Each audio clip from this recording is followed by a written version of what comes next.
বিসমিল্লাহির রহমানির রহিম। বাংলাদেশ জাতীয়তাবাদী দল জামালপুর জেলা শাখার উদ্যোগে জামালপুর শহরের বিভিন্ন পয়েন্টে বর্তমান উদ্বুদ্ধ রাজনৈতিক পরিবেশকে উপলক্ষ্য করে আজকের এই পথসভার সম্মানিত সভাপতি, আজকের এই পথসভার সম্মানিত প্রধান অতিথি, বাংলাদেশ জাতীয়তাবাদী দল জামালপুর জেলা শাখার পরপর 3 বার নির্বাচিত সাধারণ সম্পাদক, বিএনপি জাতীয় নির্বাহী কমিটির ময়মনসিংহ বিভাগীয় সহ সাংগঠনিক সম্পাদক, আমাদের আস্থা, ভালোবাসা, বিশ্বাসের শেষ ঠিকানা জামালপুর সদরবাসীর মানুষের আশা আকাঙ্ক্ষার মূর্ত প্রতীক জনতা জনাব অ্যাডভোকেট ওয়ারেস আলী মামুন সাহেব সহ উপস্থিত বিএনপি অঙ্গ ও সহযোগী সংগঠনের 1, 2, 3 সকল পর্যায়ের নেতৃবৃন্দ, শহর বিএনপির সাধারণ সম্পাদক সহ সকল পর্যায়ের নেতৃবৃন্দ, মহিলা দলের নেতৃবৃন্দ, অনেক নেতৃবৃন্দ রয়েছে। সকলের কাছে ক্ষমা প্রার্থনা করে আমি নাম প্রকাশ করতে পারছি না, সময়ের স্বল্পতার কারণে নেতার আরো রাজনৈতিক কর্মসূচি রয়েছে। সংগ্রামী নেতৃবৃন্দ, আজকে বক্তব্য দিব না, বক্তব্য দেবেন আমাদের প্রিয় নেতা অ্যাডভোকেট ওয়ারেস আলী মামুন সাহেব। দীর্ঘ 17 বছরের আন্দোলন সংগ্রামের পরে গত 5 তারিখে আমরা যে কাঙ্ক্ষিত লক্ষ্য অর্জন করেছি, এই কাঙ্ক্ষিত লক্ষ্য অর্জন করার পরে আমাদেরকে তাকে ধরে রাখতে হবে, আমাদেরকে সম্মান করতে হবে, আমাদেরকে বুকে ধারণ করে, বুকে লালন করে বৈষম্য বিরোধী ছাত্র আন্দোলনের মধ্য দিয়ে শেখ হাসিনা এবং সাধারণ জনগণের সম্পৃক্ততার মধ্যে দিয়ে আজকে আমরা যে কাঙ্ক্ষিত লক্ষ্য অর্জন করেছি, এই সংগ্রামে যে সমস্ত ভাইয়েরা শহীদ হয়েছেন, সকল শহীদ ভাইদের আত্মার মাগফিরাত কামনা করে আমি রাজনৈতিক বক্তব্য দেব না। আমি যে এলাকায় বাস করি সে এলাকার মানুষের সম্পর্কে 2 মিনিট একটি কথা বলে আমি আমার বক্তব্য শেষ করব।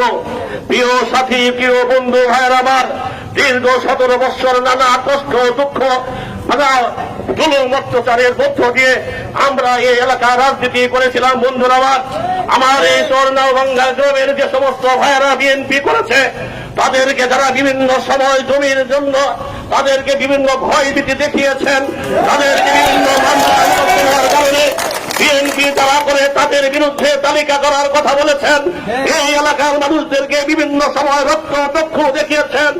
আমরা বর্তমান সময়ে দেশের এই রাজনৈতিক পরিবেশের মধ্যে সারা বাংলাদেশের রাজনৈতিক পরিবেশ পরিস্থিতির কথা নয়, সারা জামালপুর শহরের কথা নয়, আমি আমার এই গ্রামের এবং আপনাদের ভাই বন্ধু, আমি আপনাদের সন্তান হিসেবে অঙ্গীকার করতে চাই, আগামী দিনে এই এলাকার মানুষদেরকে সাথে নিয়ে আমার নেতা অ্যাডভোকেট ওয়ারেস আলী মামুনের নেতৃত্বে জামালপুর শহরে, জামালপুর সদরে যে কোনো আন্দোলন আপনাদেরকে পাশে নিয়ে আন্দোলন সংগ্রাম করব।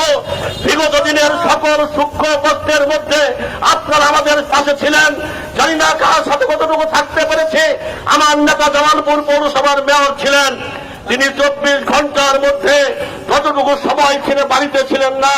যে জায়গায় দাঁড়িয়ে সমাবেশ করছে, এই জায়গায় দাঁড়িয়ে তিনি তার 11টি বছর পার করেছেন।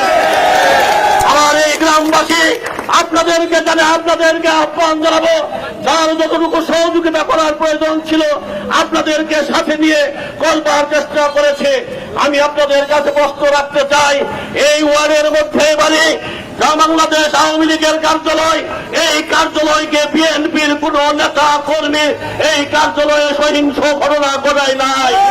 কেউ যদি প্রমাণ দিতে পারেন বিএনপির কোন নেতা কর্মী এই ধরনের সহিংস কর্মকাণ্ড ঘটিয়েছে, এইখান থেকে 1 মিনিট লাগে হেঁটে যেতে বাংলাদেশ আওয়ামী লীগের সাংগঠনিক সম্পাদক মির্জা আজম সাহেবের বাড়ি।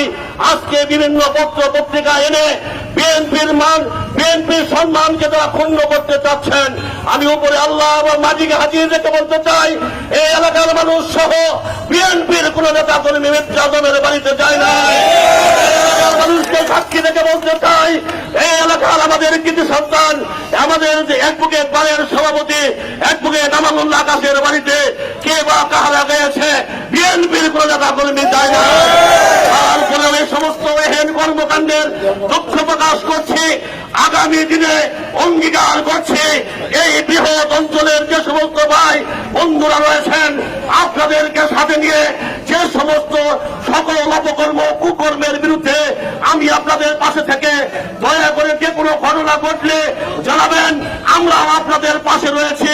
আমাদের এলাকায় হিন্দু সম্প্রদায়ের 2-3টি বাড়ি রয়েছে, কে বা কাহারা তাদের কাছে দিয়ে বিভিন্ন ধরনের কথা বলেছেন। আমি সেই 2টি বাড়িতেই ব্যক্তিগতভাবে গিয়েছিলাম, তাদের সাথে আমার কথা হয়েছে। আয় আসুন বলেন, সকল মতপার্থক্যের ঊর্ধ্বে উঠে সুন্দর সাবলীল একটি দেশ আমরা উপহার দেই। এই বলে আমাদের প্রিয় নেতা অ্যাডভোকেট ওয়ারেস আলী মামুন যে বক্তব্য রাখবেন, সেই বক্তব্য রেখে সেই বক্তব্যকে সকলকে ধারণ করে লালন করে আগামী প্রজন্মের জন্য নতুন নেতৃত্ব তৈরি করার আহ্বান জানিয়ে আমার নেতা অ্যাডভোকেট ওয়ারেস আলী মামুন জিন্দাবাদ। সকলকে অসংখ্য ধন্যবাদ।